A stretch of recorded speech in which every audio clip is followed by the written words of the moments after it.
हम travel music के singer Dhananjay धड़कन और देखे वाला भोजपुरी भैया के पैर छू प्रणाम करतानी।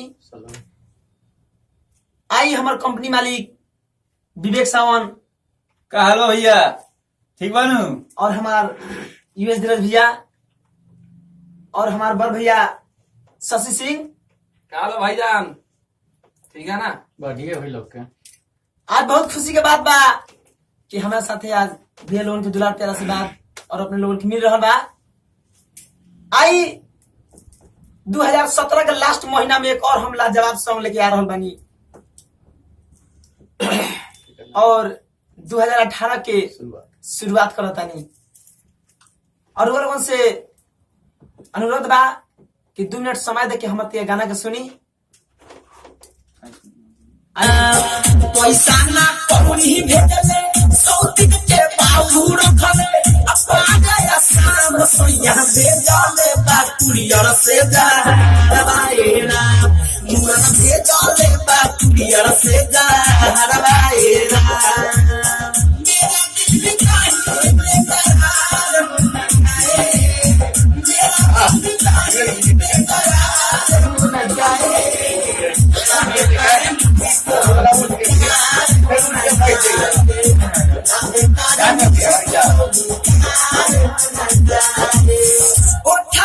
चली आई हमार गाना यही रहा भैया।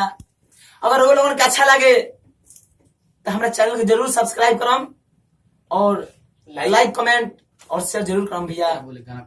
हमार शशि सिंह भैया वो लोगों कुछ कहल चाहता नहीं।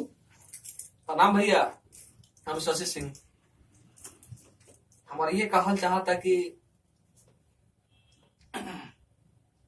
देखी भोजपुरी गाना और भोजपुरी सुने वाले लोग के बहुत आजकल अश्लील गाना होता है। अश्लील गाना ना गावल जाओ। प्लस में ये एक बात बा, विशेष बात, आजकल बहुत कॉपी गाना होता है। छोटा म्यूजिशियन बड़ा म्यूजिशियन, छोटा रिकॉर्डिस्ट बड़ा रिकॉर्डिस्ट, सब लोगों से यही निवेदन हुआ कि केहू के गाना केहू कॉपी मत गवाई। केहू हमार छोट सिंगर या बड़ सिंगर, हमार बड़ भाई या छोट भाई, केहू के गाना कॉपी ना गाई, ठीक? और वीडियो देखी और ये गाना सुनी और ये गाना आज रात में रिलीज हुई और वीडियो देखम। अगर वीडियो अच्छा लगा तो लाइक कमेंट शेयर और हमारे चैनल के सब्सक्राइब जरूर करो। जी भैया, आई भैया हमार कंपनी मालिक विवेक सावन। भैया हम भोजपुरी श्रोतागण के गोर से प्रणाम करता हूँ। बहुत खुशी की बात बा कि हमारा गांव के हमारे छोट भाई धनंजय धड़कन बहुत ही अच्छा गावेलन और इनका अरुआ लोग से प्यार दुलार मिल रहा बा और मार्केट में गाना धूम मचा रहा बा। जैसे कभी एगो गाना इनकर सुननी है वो लोग, एक एल्बम का नाम बा कुरियर से भेज दी जहर, और आज ही रात की रिलीज हुई। और वो सबसे ये चाहूंगी वो सब प्यार दुलार दी और लेकर के आगे बढ़ाई, लेकर के हिट करी। हमने सब लोग सब भाई लोग मिलके इनका के मदद करता नहीं, सहयोग करता नहीं, बस रउआ लोग उनके प्यार और आशीर्वाद चाहिए। देखिए भैया, ये बहुत प्यारा बच्चा है, तो हम लोग छोटा भाई और आप लोग का छोटा भाई, हम चाहते हैं कि आप लोग का कुछ एक मुंह और भूकल अपना सामने छोट भाई से, मेरा और आपका और चारू पांचू भाई से एक आलाप छोटा सा सुनिए। आलाप कैसा है और लाइक कमेंट जरूर कीजिएगा और शेयर जरूर कीजिएगा और सब्सक्राइब जरूर कीजिएगा।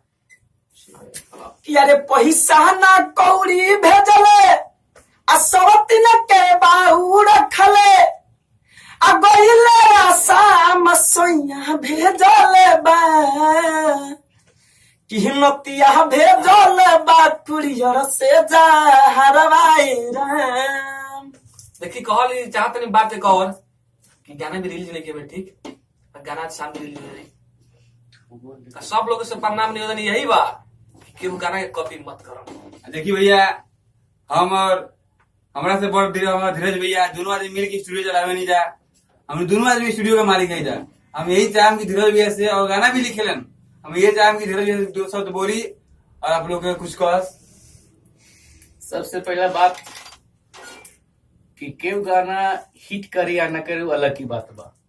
रउआ लोग कॉपी करम तो वो अगला बढ़ी, ओकरा पीछे ही रउआ कॉपी करम, आगे कुछ नया करी। बस हम गीतकार ना बारी, गीतकार हमनी लोग बनौले बारी। ये कथी कही, सब कोई समझदार बा, सब कोई मैच्योर्ड हो गइल बा। भाई गाना भैया के हिट भइल बा, बिल्ली में खिल्ली, किसला मिसला, ठोकी ठोकी, बहुत सारा गाना मार्केट में बज रहा बा। बस रउआ लोगन के प्यार आशीर्वाद बा हमारे भैया पर, हमरा पर।